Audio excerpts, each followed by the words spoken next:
আলিফকে যেই জঙ্গিরা কুপিয়ে নির্মমভাবে হত্যা করেছে 24 ঘন্টার মধ্যে তাদেরকে ধরতে হবে। কোন মিডিয়ার ভাই মিলিয়ন ভিউয়ের জন্য যদি উস্কানিমূলক ভিউ নেওয়ার জন্য কোন থাম্বনেইল করেন, মিছিল নিয়ে কিন্তু মিডিয়া হাউসে চলে যাব।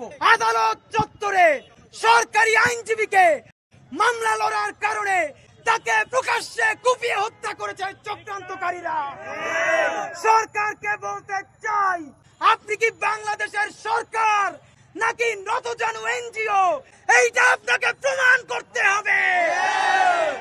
আপনি কি বাংলাদেশের শান্তিকামী জনতার সাথে আছেন নাকি আপোষকামী সন্ত্রাসীদের সাথে আছেন? আপনাকে অতি সত্বর প্রমাণ করতে হবে।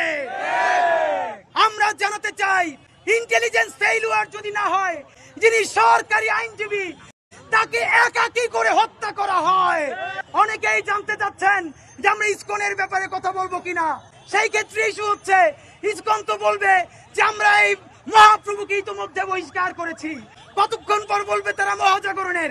সুতরাং ইসকন চিনি না, মহাজাগরণ চিনি না, সনাতনী কোন সাইনবোর্ড চিনি না। সাইনবোর্ড একটাই, খুনি সন্ত্রাসী সন্ত্রাসী।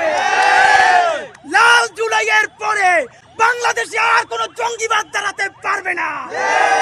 সুতরাং আমার ভাই আলিফকে যেই জঙ্গিরা কুপিয়ে নির্মমভাবে হত্যা করেছে 24 ঘন্টার মধ্যে তাদেরকে ধরতে হবে। চট্টগ্রাম থেকে শুরু করে সারা বাংলাদেশের মানুষের কাছে বিনীত অনুরোধ জানাই, আপনারা আগের মতো রাত জেগে মন্দির পাহারা দিবেন। আজকে সন্ত্রাসীরা কিন্তু সুযোগ দিবে হামলা করে। আমরা যে বিচারের পথ পেয়েছি সেইটাকে রুদ্ধ করে দেওয়ার, আমরা তা হতে দিব না ইনশাআল্লাহ। এই জঙ্গিদের সন্ত্রাসীদের বিচার হওয়ার আগ পর্যন্ত আমরা রাজপথ ছাড়ব না ইনশাআল্লাহ।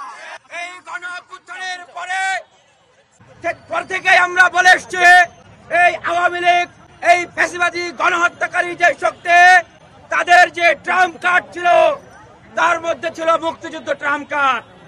এটিকে তারা ব্যবহার করেছে। তাদের আরেকটি যে ট্রাম্প কার্ড, সেটি হচ্ছে সনাতন ধর্মাবলম্বী আমাদের ভাইদেরকে নিয়ে খেলা, তাদের আবেগ অনুভূতি নিয়ে খেলা এবং তাদেরকে ব্যবহার করা। আপনারা সাক্ষী আছেন, ইতিপূর্বের যে ঘটনাগুলো, সেই ঘটনাগুলো তদন্ত করে দেখা গেছে কোন আওয়ামী লীগের নেতারাই সেই ঘটনাগুলো ঘটিয়েছে। অথচ সরকারে ছিল আওয়ামী লীগ। আওয়ামী লীগ আবারও ট্রাম্প কার্ড খেলছে। আবারও আওয়ামী লীগ এই সম্প্রীতির বাংলাদেশে সাম্প্রদায়িক সংঘাতকে উস্কে দিয়ে তারা এই সরকারকে অস্থিতিশীল করার পায়তারা করছে।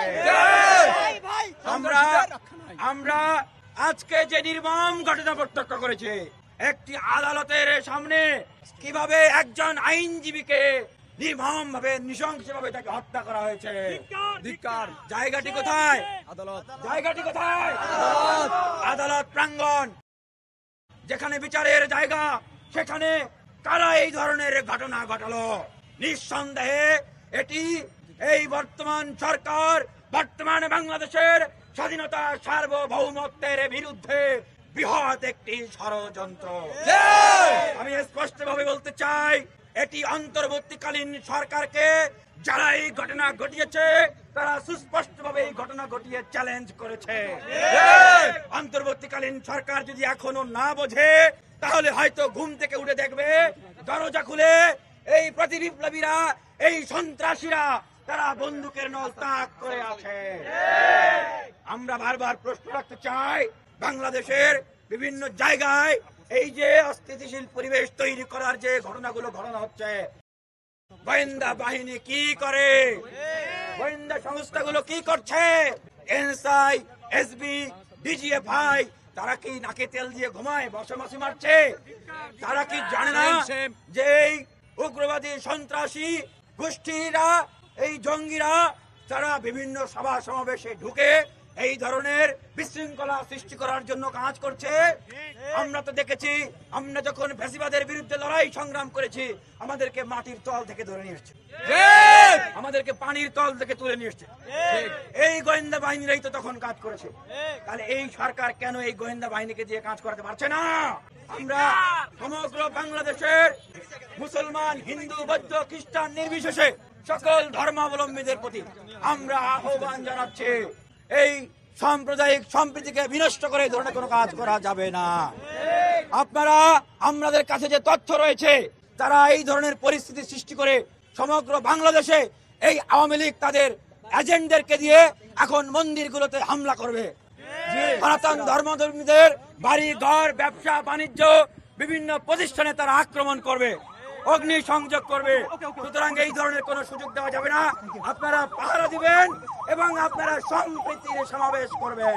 যেখানে এই কমিউনিটির লোকরা আছে তাদের কাছে যাবেন এবং বুঝাবেন যে এটি কোনো হিন্দু মুসলমান দাঙ্গা নয়। আমরা মাইকে যে স্লোগান দিব, এই স্লোগানের বাইরে কোনো স্লোগানের দায় কিন্তু আমরা নিব না। মিডিয়ার ভাইদেরকে বলছি, আপনারা বাইক নিলে আমাদের সাথে কথা বলে নিবেন। আল্লাহর ওয়াস্তে উস্কানি দেয়ামূলক কোনো বাইক নিবেন না। কোন মিডিয়ার ভাই মিলিয়ন ভিউয়ের জন্য যদি উস্কানিমূলক ভিউ নেওয়ার জন্য কোন থাম্বনেইল করেন, মিছিল নিয়ে কিন্তু মিডিয়া হাউসে চলে যাব। সুতরাং এই প্রতিবাদ মিছিল শান্তির জন্য, সন্ত্রাসের জন্য নয়।